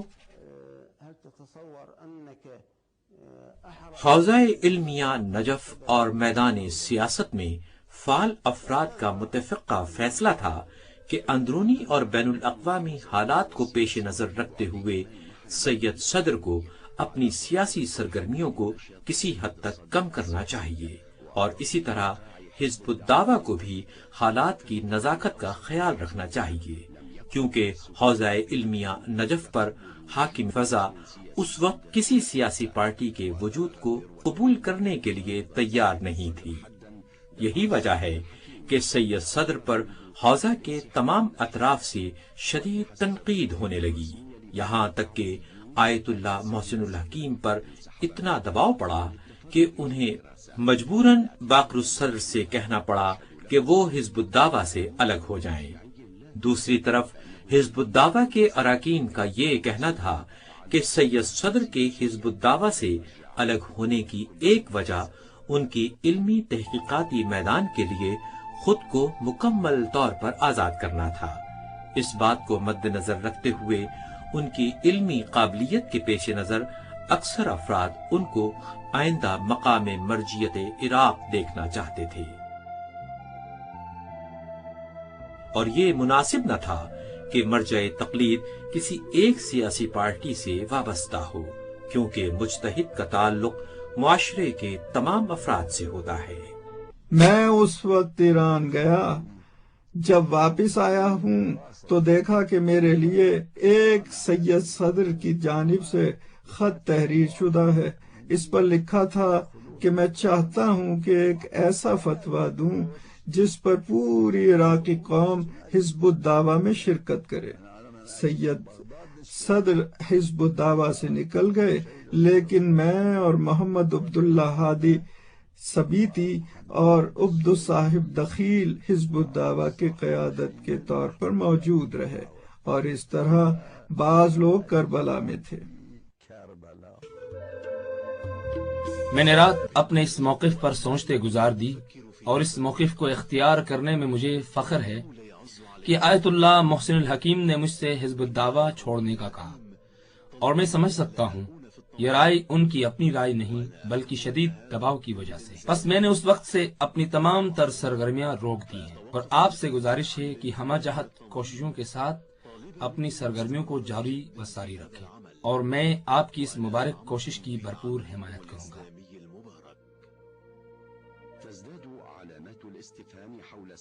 آج تک سید باقر الصدر کے حزب الدعوہ کو چھوڑنے کی وجوہات مکمل طور پر معلوم نہ ہو سکی۔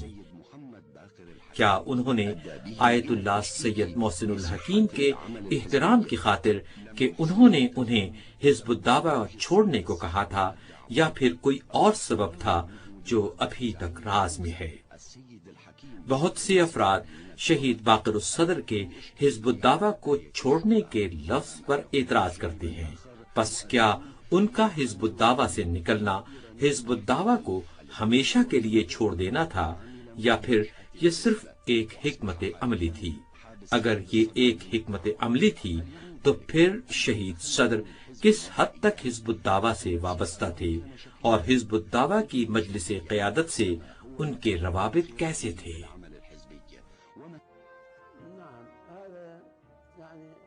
جی ہاں، یہ غلط تعبیر ہے کہ شہید صدر نے حزب الدعوہ کو مکمل خیر بات کہا ہو، یہ غلط بات ہے۔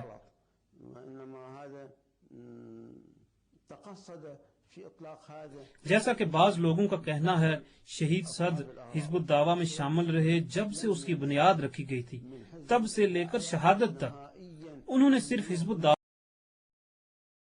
بس 1962 میں صرف اتنی ہی بات ہوئی تھی، انہوں نے کبھی حزب الدعوہ وہ حزب الدعوہ سے نکلے ایسے کہ جیسے نہیں نکلے ہوں۔ علامہ صاحب، کیا وہ علامتی طور پر رہے؟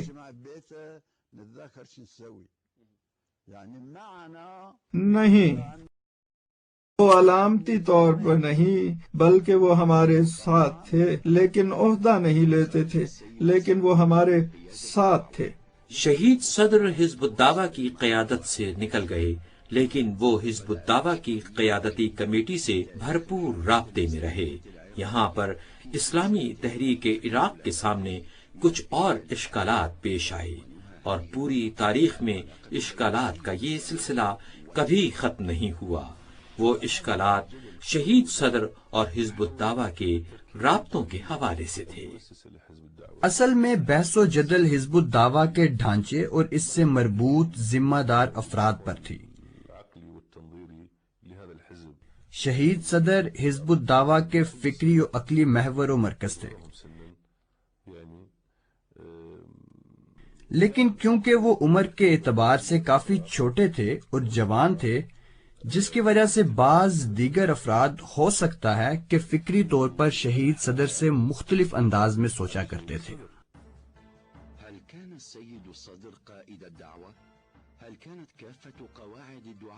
کیا شہید صدر حزب الدعوہ کے قائد تھے، اور کیا قیادتی کمیٹی شہید صدر کے تمام احکامات کی پابندی کیا کرتی تھی؟ بعض لوگوں کا خیال ہے کہ حزب الدعوہ میں بعض اختلافات خود شہید صدر کی حیات ہی میں اٹھے تھے۔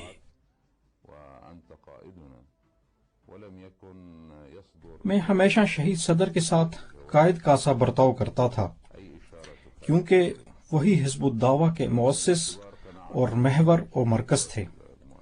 تاریخ کے بعض مراحل میں کچھ اختلافات پیدا ہوئے جو شہید صدر اور قیادتی کمیٹی کے درمیان تھے، اور ان اختلافات کی نوعیت بغیر کسی تقابل کے احمد شاہ مسعود اور ربانی یا عمر سید اور ترابی یا کسی بھی اس طرح کی تنظیم میں جنم لینے والے اختلافات جیسی تھی۔ لیکن اہم ترین اشکال یہ تھا کہ شہید صدر شورا اور ولایت فقیہ کے مسئلے پر زور دیتے تھے۔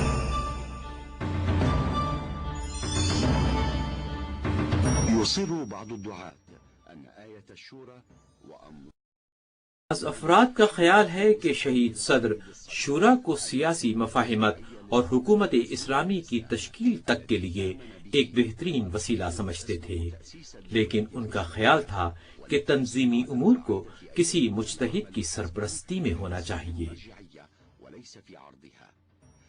لیکن تمام افراد اس فکر سے اتفاق نہیں کرتے تھے، بلکہ ان کا کہنا تھا کہ حزب الدعوہ کی قیادت شورائی ہونی چاہیے اور کسی سرپرستی میں نہیں ہونا چاہیے۔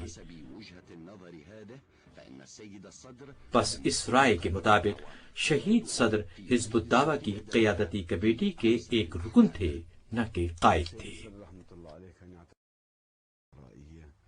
سید صدر ایک طویل عرصے تک شورائی قیادت کے خواہاں تھے، خواہ اس میں کچھ تحفظات ہی کیوں نہ رکھتے ہوں۔ وہ فردی قیادت کے قائل نہ تھے۔ میں مکمل طور پر ان کے ساتھ رابطے میں رہتا تھا۔ ان کی شورائی قیادت والی فقہی رائے تبدیل نہیں ہوئی تھی۔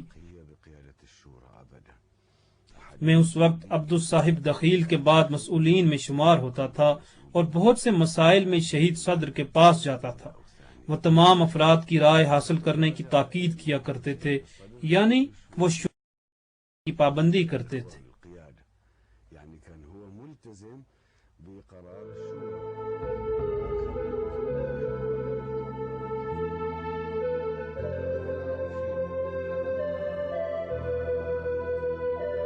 میں یہاں پر کچھ کہنا چاہتا ہوں۔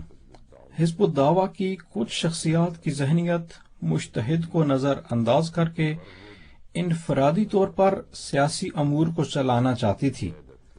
حزب الدعوہ کے تجربات نے ثابت کر دیا تھا کہ بعض افراد کی ذہنیت ایسی تھی کہ وہ سوچتے تھے کہ وہ ہم ہی ہیں جو مجتہد کو بناتے ہیں۔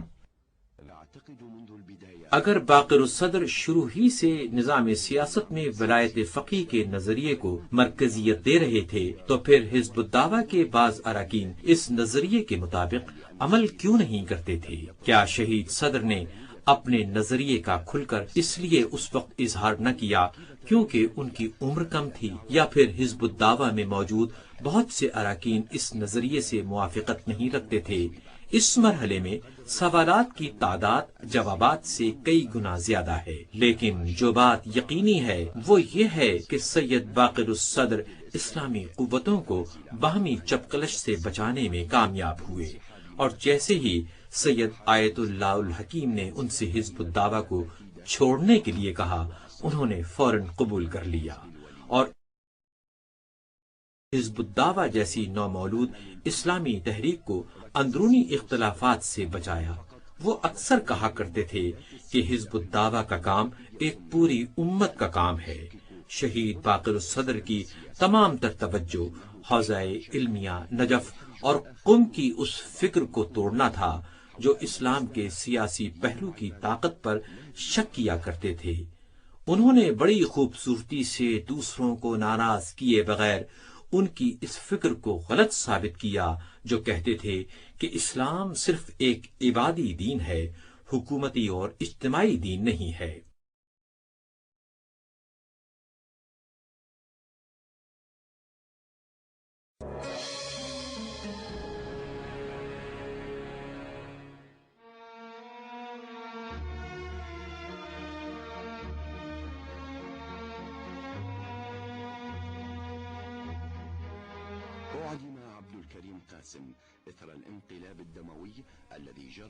سن 1963 میں عبد الکریم قاسم کو پھانسی ہو گئی اور عبدالسلام عارف اور باس پارٹی نے انتہائی قساوت قلبی اور شدت پسندی کے ساتھ اپنے مخالفین کا صفایا شروع کر دیا، اور صرف 9 ماہ بعد باس پارٹی نے عبدالسلام عارف کو بھی حکومت سے ہٹانے کی کوششیں شروع کر دیں۔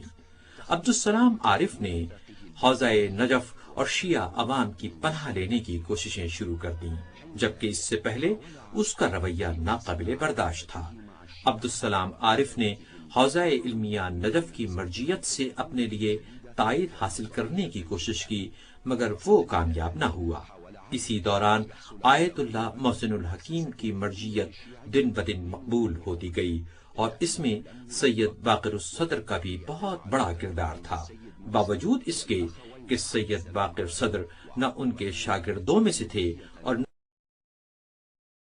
یہاں تک کہ سید صدر کو آیت اللہ محسن الحکیم کی مرجعیت کے زمانے میں عقل مدبر کہا جاتا تھا۔ سن 1963 میں عبدالسلام عارف سے لے کر سن 1968 میں اس کے بھائی تک کے دور حکومت کو عراقی شیعہ تحریک کا سنہری باب تصور کیا جاتا ہے، کیونکہ اس دور میں گزشتہ حکومتوں کی طرف سے روا رکھے ہوا اور شیعہ تحریک نے عراق کے مختلف میدانوں میں اپنی کمر مضبوط کر لی۔ حزب الدعوہ کے ممبروں کی تعداد بہت زیادہ ہونے لگی اور بالخصوص یونیورسٹی کے طلباء میں حزب دعوہ مقبول ہوتی گئی۔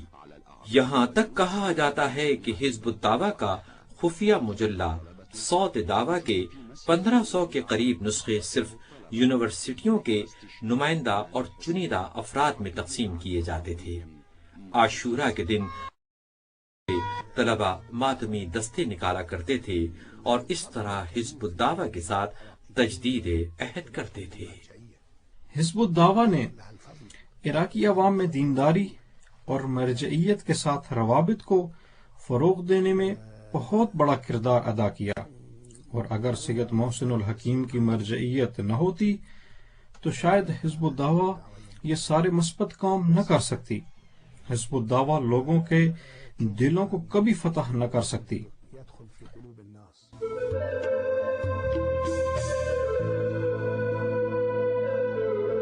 سید باقر الصدر نے اسی دوران دینی مراکز میں جدت کے لیے بھرپور کوششوں کا آغاز کیا۔ جیسا کہ حوزوی میدانوں میں شیخ رضا مظفر ایک مجدد کے طور پر مانے جاتے تھے، تو اسی زمانے میں سید باقر الصدر نے بھی حوزہ علمیہ کے ارتقاء کے لیے بہت بڑا کردار ادا کیا۔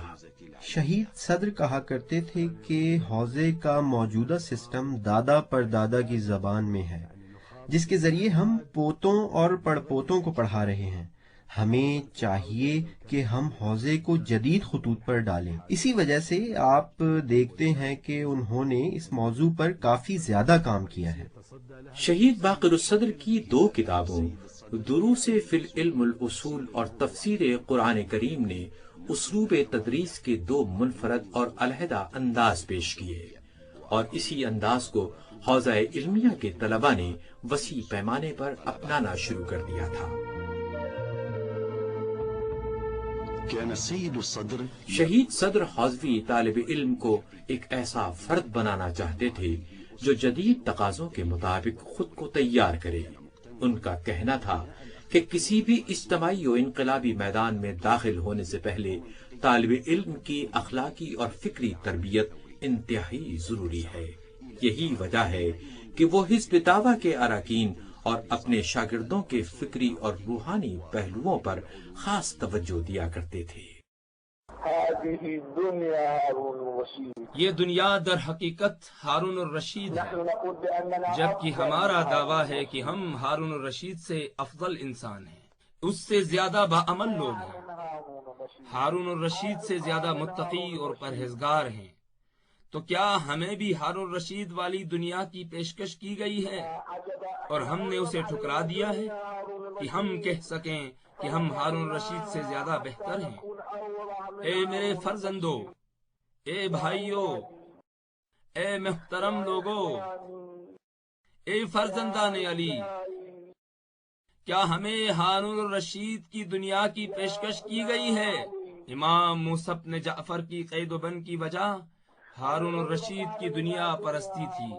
کیا ہم نے تجربہ کیا ہے یہ دنیا ہماری طرف بڑھے اور پھر ہم موسیٰ بن جعفر کو قائد نہ کریں؟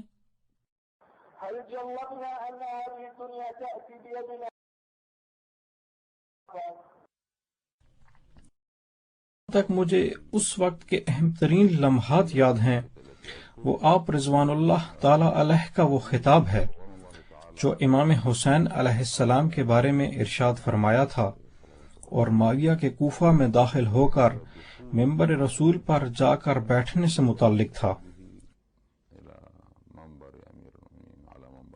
جب شہید صدر خطاب کے اس مرحلے میں پہنچے تو ان کی معنوی اور روحانی کیفیت بہت عجیب تھی۔ شہید صدر دھاڑے مار مار کر روتے تھے اور تمام اہل مجلس گریہ اوزاری کیا کرتے تھے، یہاں تک کہ مغرب کی اذان سنائی دیتی تھی تو ان کا گریہ رکتا تھا۔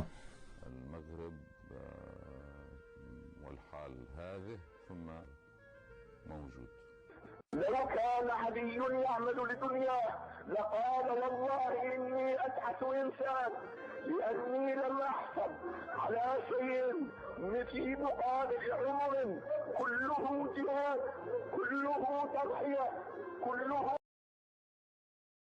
على شيء، لكنه لم يقل ذلك. قال لقد فزت ورب الكعبة إنها والله الشهادة، لأنه لم يكن يحكم بدنيا، كان يعمل لربه. والآن لحظة اللقاء مع الله، هذه اللحظة هي اللحظة التي سوف يلتقي بها علي مع الله سبحانه وتعالى، فيوفيه حسابه ويعطيه أجره، يعوضه عما تحمل من شدائد، عما خاشى من مصائب. أليس هذا الإمام هو مثلنا الأعلى؟ أليست حياة هذا الإمام ما خاشى من مصائب؟ أليس هذا الإمام هو مثلنا الأعلى؟ أليست حياة هذا الإمام هي السنة؟ سن 1969 میں آپ کی ایک کتاب اسلامی بینکاری شائع ہوئی، جس میں پہلی بار اسلامی بینکاری کے بارے میں فقہی نقطہ نظر سے مکمل طور پر ایک اقتصادی نظام پیش کیا گیا۔ سود سے پاک بینکاری ایک بہت ہی مشکل موضوع ہے۔ آج تک بینکاری کے بارے میں میری معلومات کے مطابق یورپ اور دنیا اسلام میں باقر الصدر جیسی عمیق اور مکمل کتاب اس موضوع پر تحریر نہیں ہوئی، اور پہلی بار یہ کتاب 1969 میں کویت سے شائع کی گئی تھی۔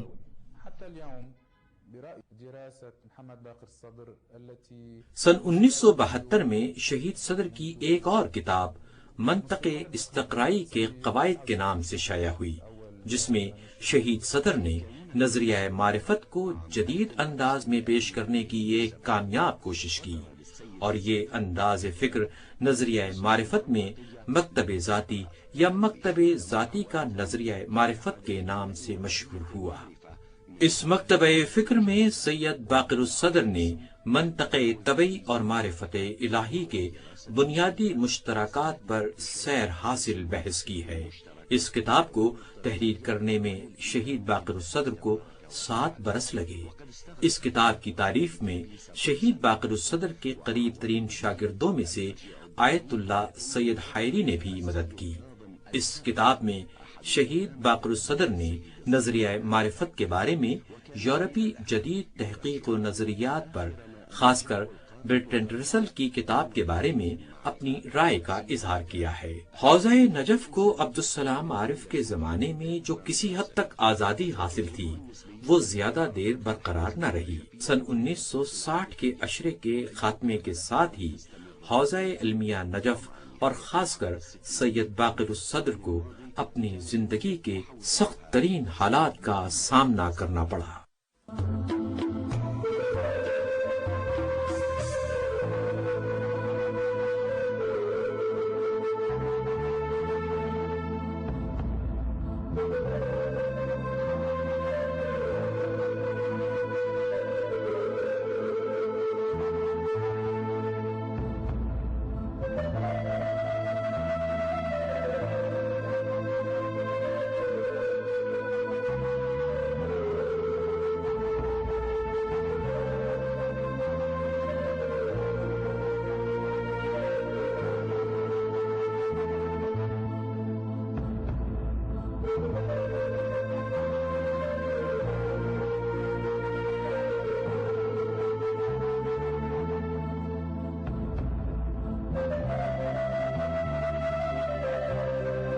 آیت اللہ سید محسن الحکیم اور آیت اللہ سید ابو القاسم الخوئی 2 ایسے مراجع الزام ہیں جو عراق کی اسلامی تحریک کے حوالے سے اپنا خاص کردار رکھتے ہیں۔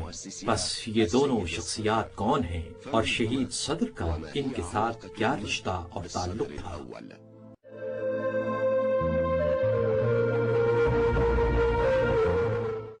عراق میں مختلف ادوار میں مختلف حکام نے مراجع الزام اور دینی حوزات کو بہت پریشان کیا ہے۔ حکام عراق میں سے بعض نے اسے اپنے اہداف کے لیے ایک حربے کے طور پر استعمال کرنے کی کوشش کی، تو بعض حکام نے مجتہدین اور حوزات کا صفایا کرنا چاہا۔ خاص کر بعض پارٹی کے اقتدار میں آنے اور سید صدر کی تحریک عوام اور حوزہ علمیہ میں مقبولیت اور اثر و رسوخ کے زیادہ ہونے کے بعد حوزہ علمیہ اور خاص طور پر سید محسن الحکیم پر حکام کا بیجا دباؤ اور ظلم و ستم بڑھنے لگا۔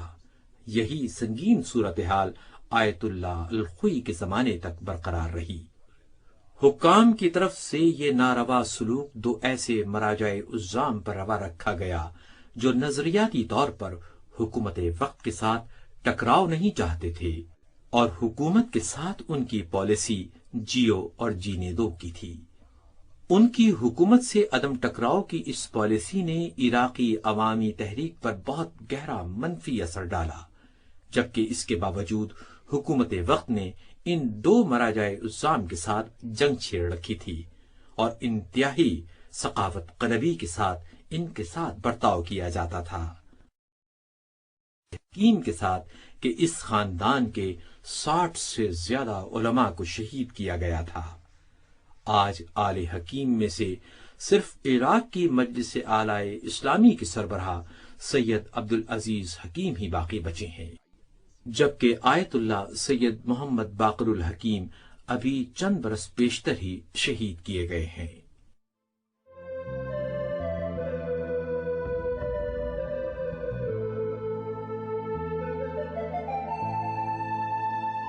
حکومت نے غیر سیاسی مجتہدین کے ساتھ اس قدر سخت ظالمانہ برتاؤ رکھا ہوا تھا، تو پھر ان مجتہدین کے ساتھ کیسا رویہ ہوگا جو امور سیاست میں عمل دخل کیا کرتے تھے۔ اس تاریخی قصے کا یہ رخ یہاں پر ختم نہیں ہوتا، بلکہ اس کا آغاز اسی نقطے سے ہوتا ہے۔ عراق کی ظالم حکومت کی وزارت دفاع اور انٹیلیجنس سروس پر مشتمل ایک کمیٹی تشکیل دی گئی تھی، جس کا کام حزب الدعوہ، اس کے اسٹرکچر اور اس کی سرگرمیوں کے بارے میں مکمل رپورٹ تیار کرنا تھا، اور یہ عراقی انٹیلیجنس کی طرف سے سید باقر الصدر کے بارے میں تیار کی گئی رپورٹ کی فائل سے لی گئی فوٹو کاپی کا ایک ورق ہے، جسے آپ کے سامنے دکھایا جا رہا ہے۔ اس میں باس پارٹی کے سامنے موجود رکاوٹوں کے بارے میں رپورٹ پیش کی گئی ہے۔ یہ رپورٹ باقر الصدر کی حقیقی شخصیت سے کوسوں دور صرف ان کی ظاہری شناختی کارڈ پر مشتمل ہے۔ محمد باقر حیدر ولد اسماعیل صدر 1935 کو بغداد میں پیدا ہوا، جو لبنانی نژاد ہے، اور دینی علوم کو بھی اس نے نجف میں حاصل کیا ہے، اور بہت سی کتابوں کا مؤلف بھی ہے۔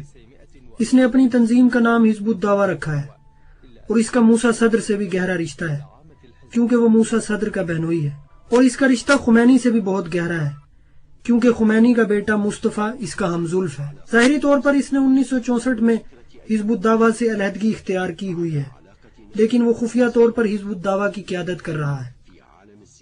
صدام کے لیے کسی بھی حالت میں یہ ناقابل قبول تھا کہ وہ شہید صدر جیسی شخصیت کو برداشت کرے کہ جن کا فکری شیعت کی سیاست کی دو اہم ترین شخصیات امام خمینی اور موسیٰ صدر سے ملتا ہو، اور ان تینوں نابغہ روزگار شخصیات کو گزشتہ صدی کے نصف میں اسلامی بیداری کی لہر اور تحریک کی بنیاد رکھنے والی اہم ترین مثلث شمار کیا جاتا تھا۔ عراق میں باقر الصدر، ایران میں امام خمینی، اور لبنان میں موسیٰ صدر۔ دنیا بھر کے انقلابیوں نے ان تینوں شخصیات کے ذریعے اسلام کے سیاسی پہلو کو ایک عالمی تحریک کی شکل میں مجتمع دیکھا۔ عصر حاضر میں اسلامی بیداری کی اہم ترین تحریک عراق کی اسلامی تحریک ہے، جس کے خطوط شہید باقر الصدر نے ہی رکھے تھے۔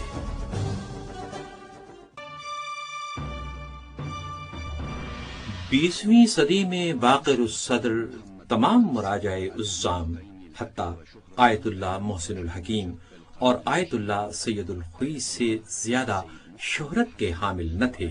اس کے باوجود یہ دونوں مراجع عظام حکیم اور خوئی مکتب ولایت فقیہ جزی کے قائل تھے، جو مجتہد کو خمس کی بجا آوری، شرعی مسائل میں فتاوی دینا اور منصب قضاوت پر حکم کرنے کے اختیارات تک محدود تھا۔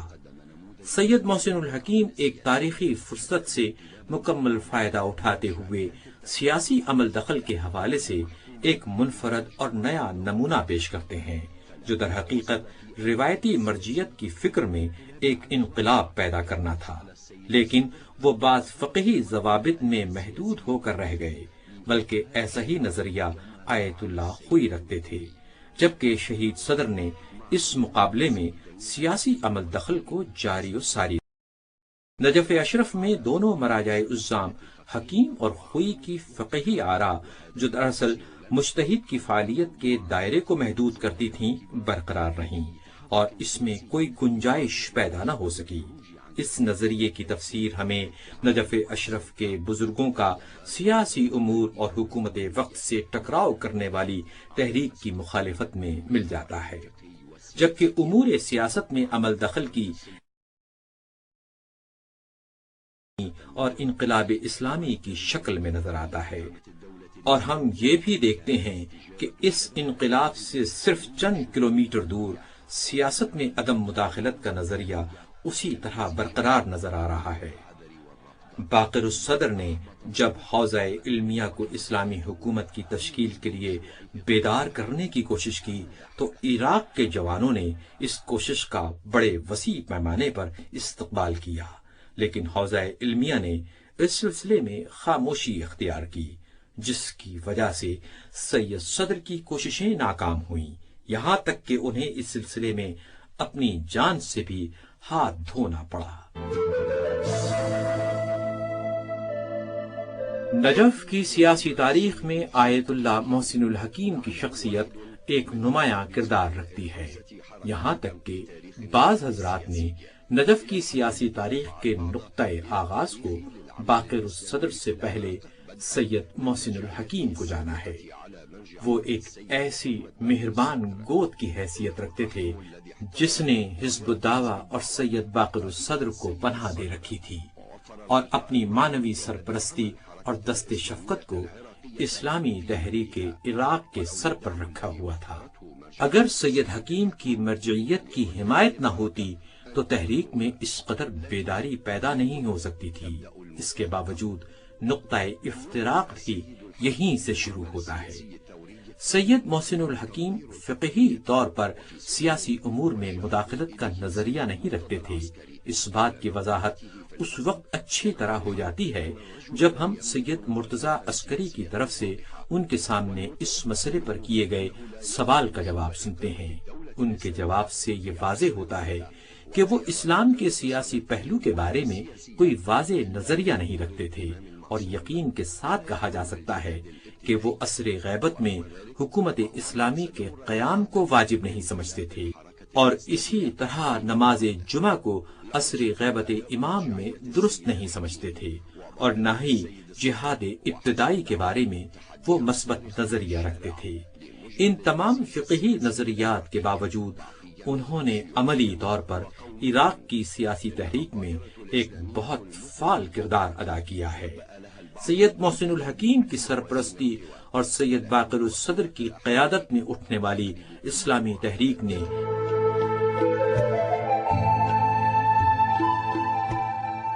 عراق کے میدان سیاست میں باس پارٹی، کمیونسٹ پارٹی اور قوم پرست جماعتوں میں سب سے زیادہ عراقی عوام میں اپنے اثرات مرتب کیے، یہاں تک کہ تمام تجزیہ و تحلیل اور معیارات بدل کر رہ گئے۔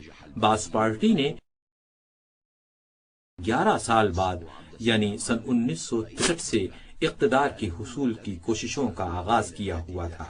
اسی دوران وہ عبد الکریم قاسم کو اقتدار سے ہٹانے میں کامیاب ہوئے، جس کے بعد اندرونی اختلافات نے جنم لینا شروع کیا، اور سن 1963 میں اسے بھی اقتدار چھوڑنا پڑا، اور باس پارٹی نے سن 1965 میں بھرپور انداز میں کوشش کی کہ وہ عراق کی مکمل باغ ڈور سنبھال لے، لیکن وہ اس میں ناکام رہی۔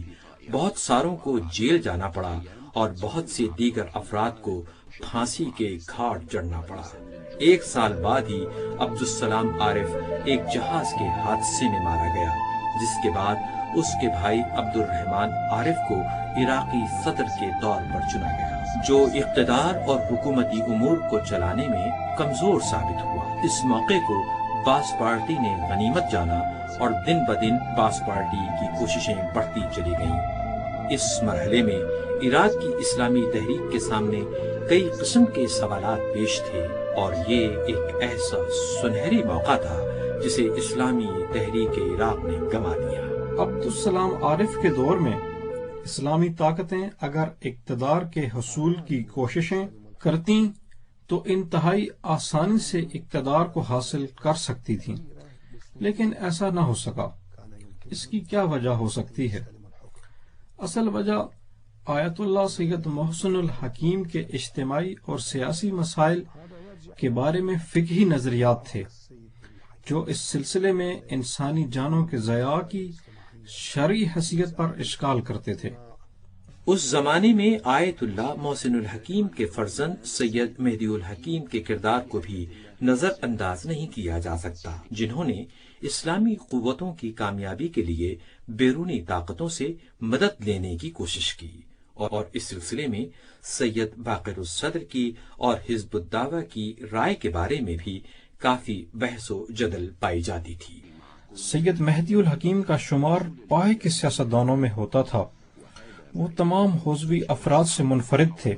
سید مہدی الحکیم برطانیہ، امریکہ وغیرہ کو اقتدار کے حصول میں ایک وسیلے اور ذریعے کے طور پر استعمال کرنا چاہتے تھے۔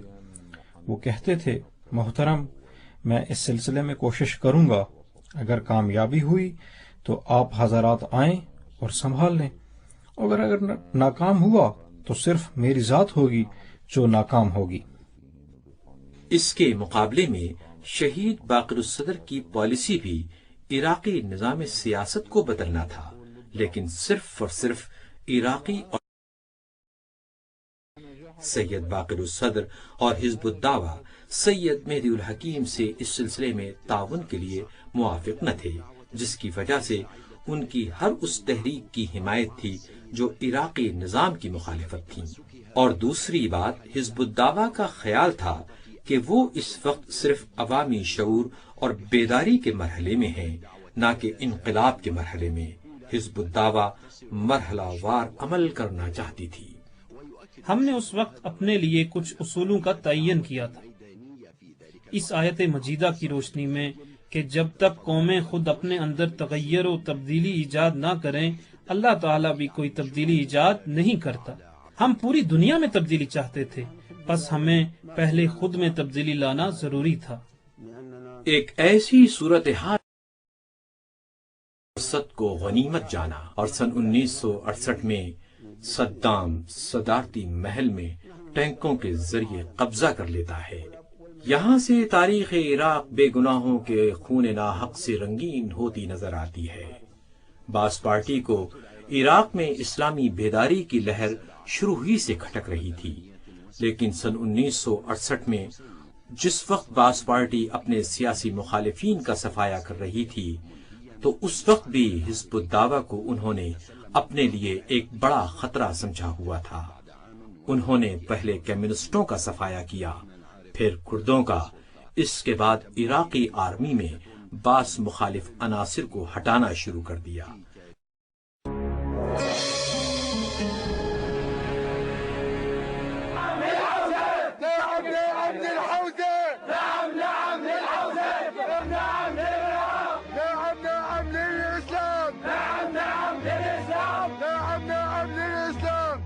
شكلت الظاهرة الإسلامية العراقية منذ البدء مصدر قلق مستمر للبعث العراقي، لكنها في العام 68 انہوں نے پہلے کمیونسٹوں کا صفایا کیا، پھر کردوں کا، اس کے بعد عراقی آرمی میں بعض مخالف عناصر کو ہٹانا شروع کر دیا۔